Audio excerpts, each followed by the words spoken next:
Alright, I think we're live. Alright, let me adjust this a little bit. Let's get the chat open.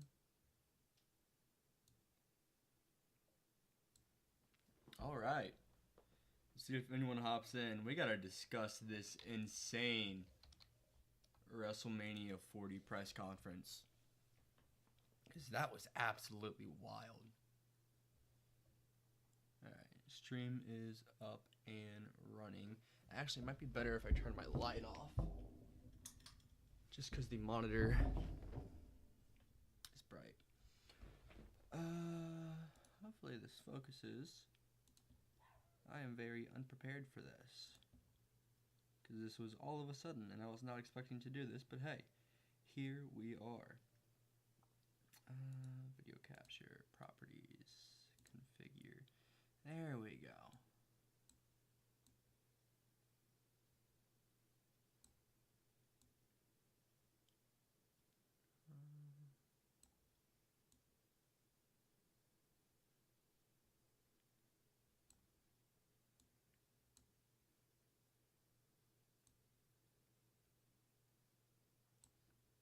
This is just not working out well. Alright, I might just turn the camera off because this is not working well. Yeah, if anyone wants to discuss it and hop in, let me know and let's start talking about this because that was insane. No dark mode. Ah! Alright. Looks like we're just not gonna get the camera to work.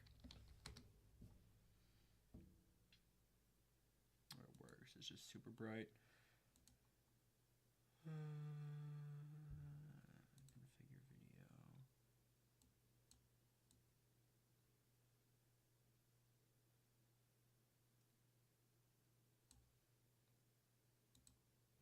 I'll just turn the light back on. Seems like that'll be easier.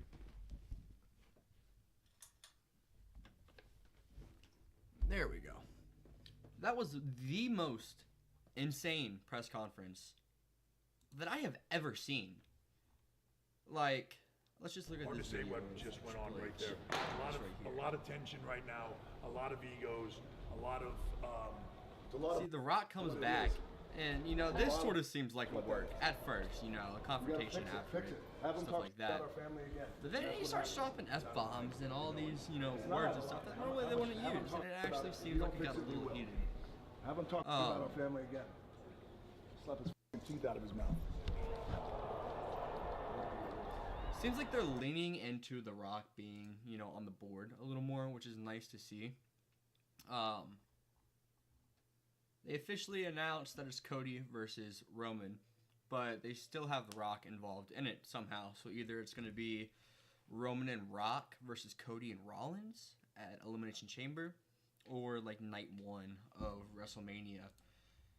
But they worked very, very hard. See, he talked about Dusty, or The Rock sort of talked about Dusty, and said that the Bloodline is the one royal family.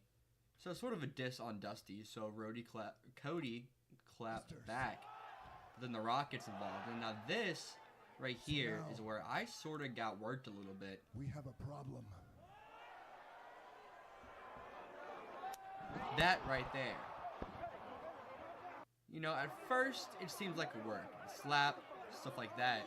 But then I don't have a video of it, but Rollins was saying, like, I don't give a S word if you're on the board, like, you shouldn't do that, you know, and like a lot of cussing and stuff, and it got really heated, you know, and that made me think that part of it was a shoot, but maybe I got worked. I don't know, but it was one of the most insane realistic things that WWE has put on in a while, because if you think about it, you know, you sort of know the direction of everything, or reporters know the direction of everything, but everyone is just left in the dark right now, and they have no idea what's going on. They're clueless on the entire thing. So it's definitely interesting to see, and evidently this is just a start. I mean, we still have, 50 days until WrestleMania, or something along those lines, and the story's only going to get, you know, different from there. And The Rock visibly looked very angry when he was getting all of the boos.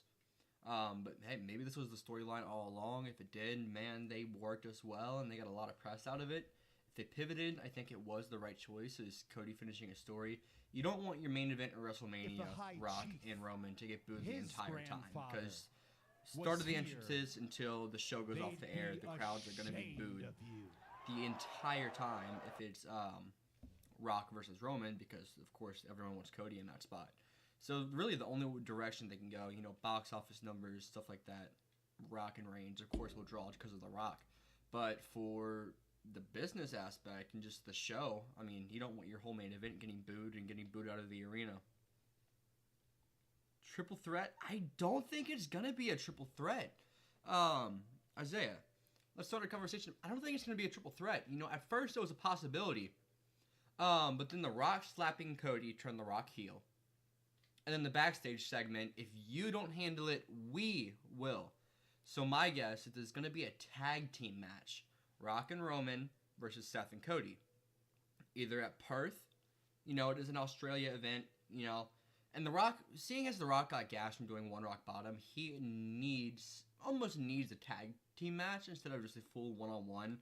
And WrestleMania main event, that's 20-30 minutes minimum for a match, and The Rock will get gassed too easily. So a tag match is best to put him in. So either we get that at Elimination Chamber, which would automatically sell out Elimination Chamber and would still be a huge draw. And then, of course, you have Mania with Cody finishing a story and stuff. Or night 1 of Mania, you get the tag team match. Basically, all Cody, Rollins, and Reigns all pull double duty. And it's a tag team match night 1 of Mania. Cody, Rollins, Rock, Roman. Still a big box office draw with The Rock on the card and stuff like that. And then night 2, you have Cody versus Reigns. And then Rollins versus whoever wins the chamber. And if they do that, the route they should go is night 1, Cody and Rollins win by The Rock turning face again on Roman. Gets the big pop, stuff like that. And then maybe on night 2, the Bloodline tries to get involved. But then The Rock comes out and sort of beats up Solo and stuff like that.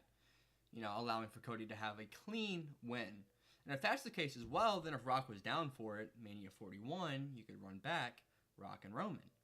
Or you can do that at SummerSlam. They still have that big, draw for in the future, that storyline that, if the time was right, they could reignite once again. But, they officially announced this, Rock, or the graphic and everything, announced by Triple H, Roman Reigns versus Cody Rhodes. But, The Rock still said, fix this or you're fired or something like that to Triple H. So I'm guessing we get a tag match, and it's not a multi-man match. But that was the first time that I've been worked. Throughout the past couple of years of the WWE, I've been able to, say, that's a work, or, that was a shoot, shoots barely ever happen anymore. Or, you can sort of predict what matches will happen, and sometimes the outcome of the matches. But this, everyone's just up in the air, and this is the first time that it's really been up in the air ever since social media really became a big thing. Because, even the reporters, Sean Ross, Zero, all of them have no idea what's going on with it. I don't, maybe WWE doesn't even know, or it's up in the air still. But one of the most crazy things, there's so many options they could take, so many routes they could take, and everyone's just left questioning, and they have to tune in. So if this was all a work, Booker of the Year already, Triple H, and we're only in February. You streaming? Yeah. Oh, I was gonna run to the gas station. Oh, I'm about to end the stream, so I'll run with you. Definitely an insane press conference. This will be aired on YouTube, so let me know what you guys think of it. And what's your reaction to the press conference? And what do you think is going to happen at Mania? When we get the tag match, we're going to get a tag match. Do you think it's at Chamber or that it's at Mania? Thank you guys for watching.